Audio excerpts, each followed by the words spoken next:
if y'all get hot or cold or anything, the thermostat's on the hallway. Okay. Clayton runs hot, so it's usually cold here tonight. So. Okay. Well, welcome to CEH. I'm supposed to go through some things, just make sure everybody's on the same page, and I guess I'll lean on you to help me out. We went around and introduced ourselves.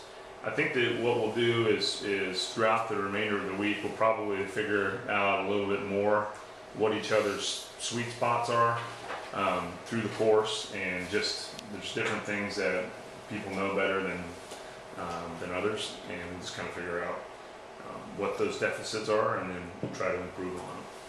So here's the course outline, and I'm going to leave this up on the overhead for a couple minutes here.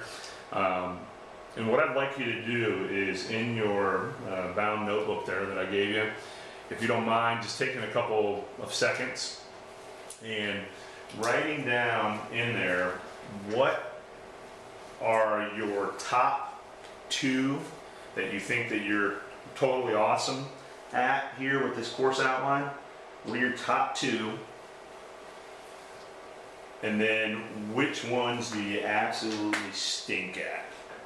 Which ones do you feel like you're just gonna bomb? Because if you can figure those out, then I have a little exercise that we'll go through and do here on that. So the top 2 that you think that you're awesome at,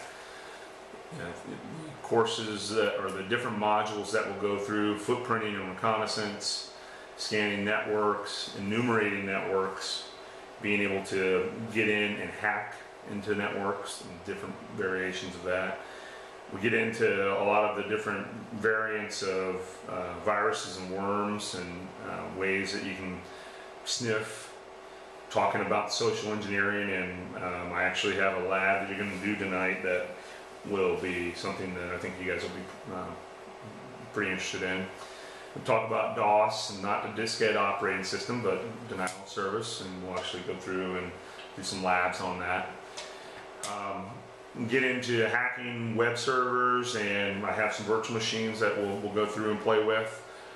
SQL injection and cross-site scripting, we'll definitely see that on the exam, so we're going to enumerate that. We'll play around with some wireless networks, and it looks like we have a guinea pig right here that we're going to be able to play with. And I'll teach you guys how to do some interesting things with AirPCAP, and you'll probably see some of that on the exam.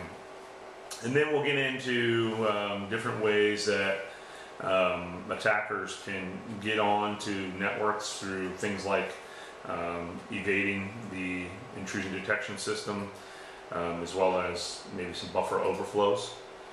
And a lot of the crypto stuff, I think, is geared around what I call the bucket list, and we'll actually go through and play a little game where we'll have the bucket list, and just hold your horses on that for right now. And then we'll actually go through and talk about vulnerability assessments and penetration testing. So there's a lot of information that we're going to cover here, and I'm pumped and excited to be able to go through and do this stuff. So just to give you an example of some of the things that I can offer to you as an official EC Council instructor, as well as an authorized training center. Any of these guys up here that EC Council offers, we can go ahead and set up training for you or your team, or maybe a customer of you that you have. We can get into the hacking forensic investigator, the licensed penetration tester, the certified security analyst. They even have a newer one that just came out a little while ago called the CISO, which is the certified Chief Information Security Officer. So there's a lot of interest of people starting to, at the Barney Big Dog level, wanting to get that CISO. But really the de facto one that EC Council is well known for is the CEH. And these other ones are starting to come to life as the DoD or in the commercial sector start to lean heavily on us as IT professionals to go out and get certified. These are all great ones to have. So I would just tell you to go out and take a look at some of these when you get time.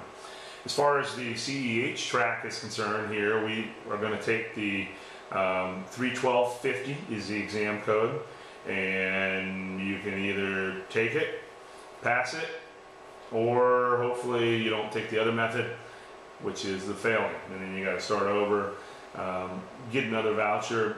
But there is some flexibility there that if you don't pass it, I think that at least for you two, what I'll say is that I'll work with you to make sure that you do pass it. Okay, I won't offer that up for everybody, but there's going to be, you guys are going to be pretty fortunate here where we're going to have some one-on-one training, and I'll be able to take you to the promised land.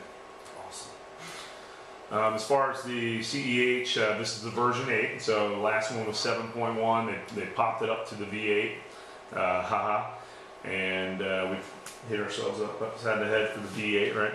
So 150 questions, 4 hours. So you have roughly, I think the math. Where's my calculus guy over there? Figure out how many seconds per question they have. But what we'll do is I'm just going to go through this week, and I'd love to be friends with you guys, but that's not my intention. What I'm going to do is I'm going to sharpshoot you. Because if I sharpshoot you and treat you probably a little unfairly this week, you'll know at least the worst possible case that you can get into whenever you're going and taking the exam, okay? So please don't hate me for coming in and just bringing the heavy at you, because if you don't know something, I'm gonna try to bang it home until we all can have a meeting in the minds and we can move on. That's just the way that I roll. And my perspective is, if you have, in class here, if we go through some of my tests that I have, the sample tests that are going to be very similar to the ones you're going to see on the exam, if you can knock those out within how many seconds? 37.2 seconds. So what I'll do is I'll cut it down to about 20 seconds per question. So I'm going to take it in half. So if you can get it in that 20 seconds, there's going to be a lot of them you're not going to be able to. You're going to be like, oh, that's too quick, it's too quick. Well, that's okay, because we're going to try to get you to be at least 70% on half of the time for the questions, because if you can get through it, the exam, very, very quickly, just kind of with memory recall and muscle memory, you should be able to pass this thing with flying colors, and it works, the methods that I have. This last bullet here is super important. It's a difficult exam. This is not the Security Plus. There's going to be a lot of things that are going to be on here that are going to be on Security Plus. There's a lot of things that are in the 501 or 401 classes that are on here, but it's going to be more so geared on some of the command line switches, and there will be 3 or 4 tools specifically that we'll cherry pick. And then, but you need to know that this is a difficult exam, and it's important that we immediately throw a warning shot across the bow here and say that if you want to pass this thing, then you better buckle down at least this week and probably a little bit into next week. So I'll turn it over to Denise. Denise, do you want to talk a little bit about some of these things right here?